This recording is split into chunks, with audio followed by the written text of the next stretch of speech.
You know that specific kind of tired that sleep doesn't quite reach? It's not the exhaustion of a long day of physical labor. It's a quieter, more ambient fatigue.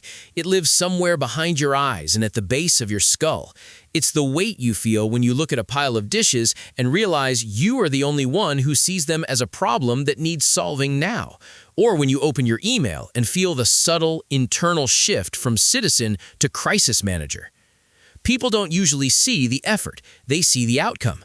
They see that the birthday dinner was planned flawlessly, that the logistics of the airport pickup went smoothly despite the flight delay, or that the work presentation had 0 typos and all the right numbers.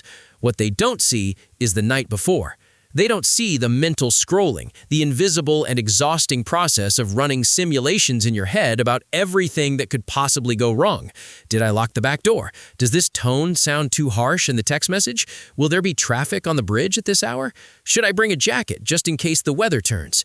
This isn't anxiety in the clinical sense, though it can masquerade as it. This is the burden of contingency planning. It's the internal assumption that if you do not hold the world together with the sheer force of your foresight, the seams will unravel. And the hardest part is the identity trap. You've likely been rewarded for this for years, maybe decades. You were the mature child, the reliable friend, the indispensable employee. And that label, capable, it sticks to you like a second skin. But somewhere along the way, the compliment became a cage. Being seen as strong meant you forfeited the right to ask for a spotter.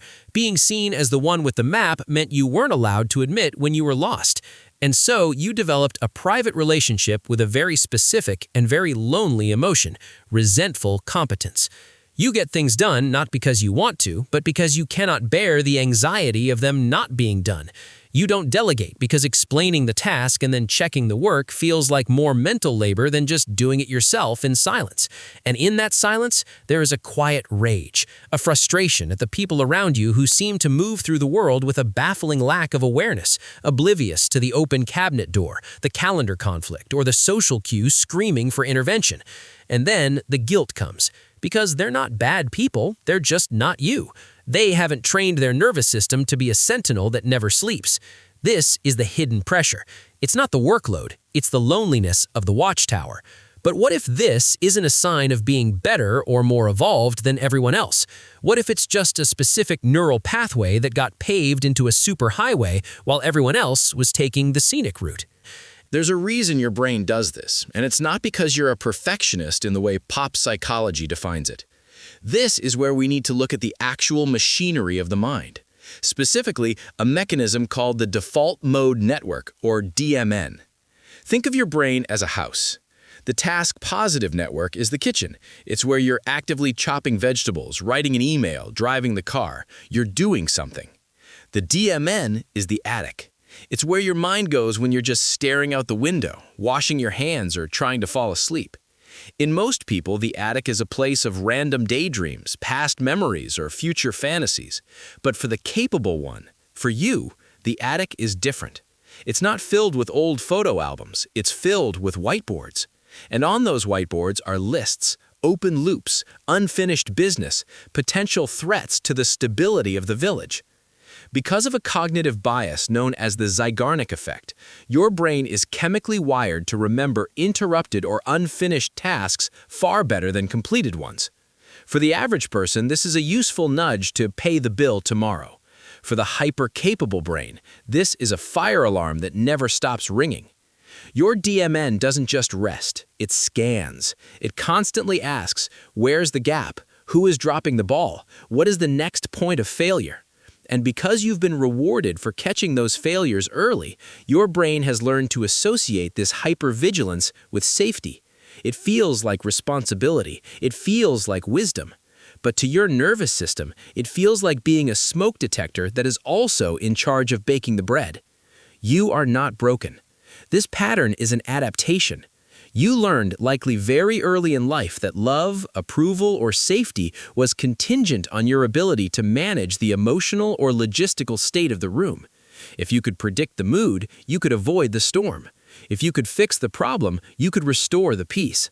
That little child in the attic of your mind learned to keep the whiteboard spotless because a messy whiteboard meant chaos, and chaos was not allowed. So you became a master of the subtle art of preemptive repair.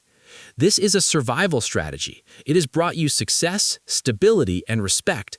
But the cost of this strategy is the inability to ever truly leave the attic and just be in the kitchen. You can't enjoy the meal you just cooked because you're already scrubbing the pan and thinking about tomorrow's grocery list. This leads us to the central tension of your existence, the capacity for immense external order paired with a profound internal friction. There's a simple mental model for this friction. Imagine you are a bicycle. For years, you've been pedaling up a steep hill. You're strong, your legs are massive, you can carry a lot of cargo up that hill. Everyone at the bottom of the hill cheers because you always get the supplies to the top. But you're not in the right gear.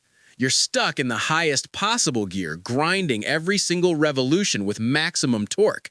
You get there, sure, but your knees ache. You can't look at the view. You're breathing too hard to talk to anyone riding beside you. The psychological work ahead is not about becoming less capable. It's about learning to shift the gear. So how do you shift the gear when your brain has been in this one position for so long that the mechanism feels rusted shut?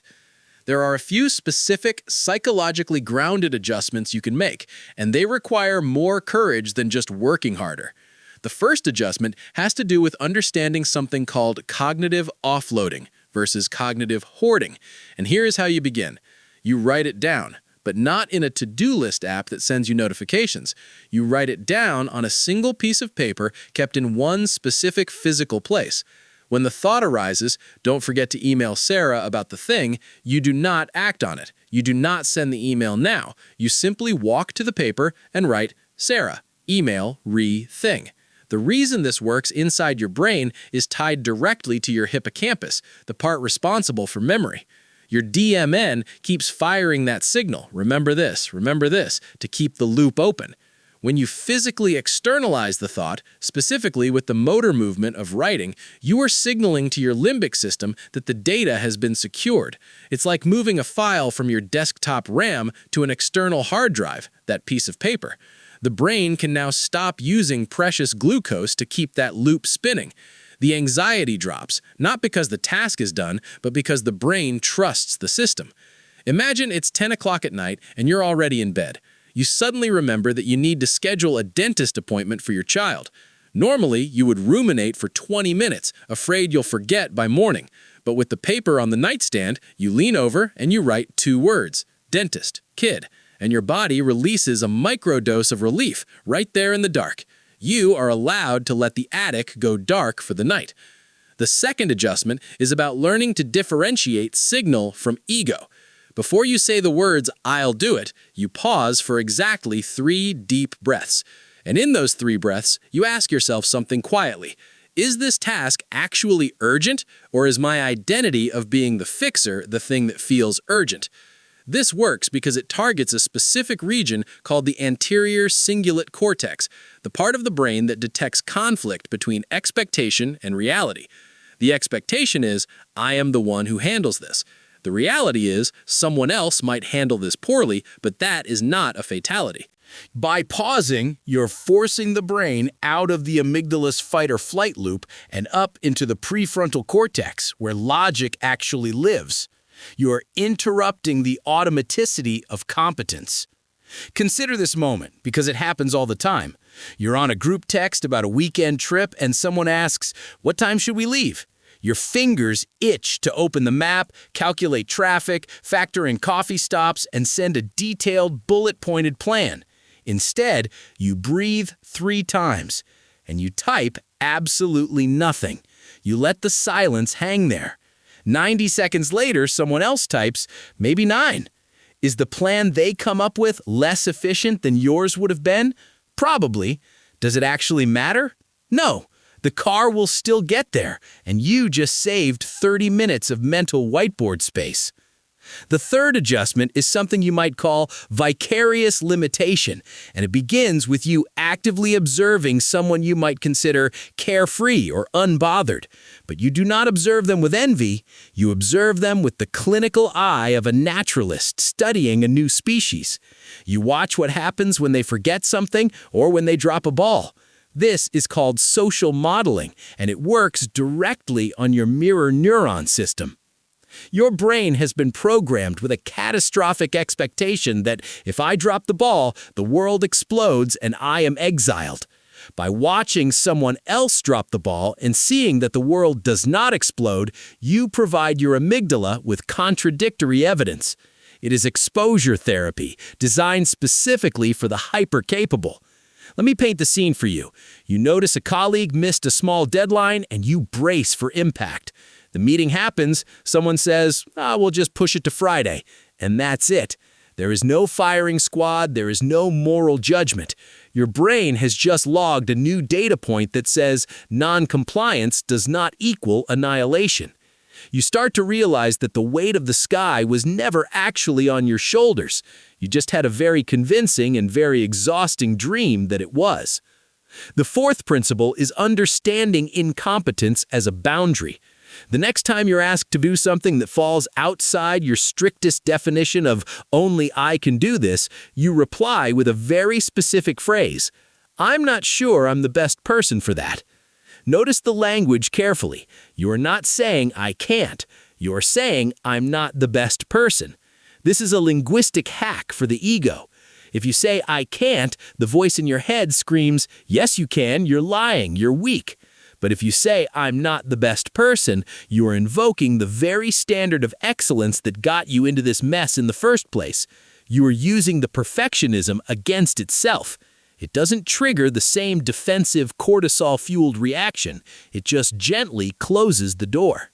Picture a moment when a family member asks you to call the insurance company to dispute a claim because you're so good at that stuff. You look at them and you say, I'm not sure I'm the best person for that. I find their phone system as confusing as anyone. They might be annoyed for 3 seconds, but your nervous system just avoided a 2-hour hostage situation. This is how you begin to unlearn the performance of capability. You start to realize that a lot of what you call responsibility is just a very sophisticated and socially accepted form of anxiety management. All of this, the vigilance, the planning, the quiet resentment, can be held in a single, simple image. You are a lighthouse keeper. For years, you have believed your job is to generate the light. You thought if you didn't burn your own oil, if you didn't tend the wick with obsessive precision, the ships would crash against the rocks.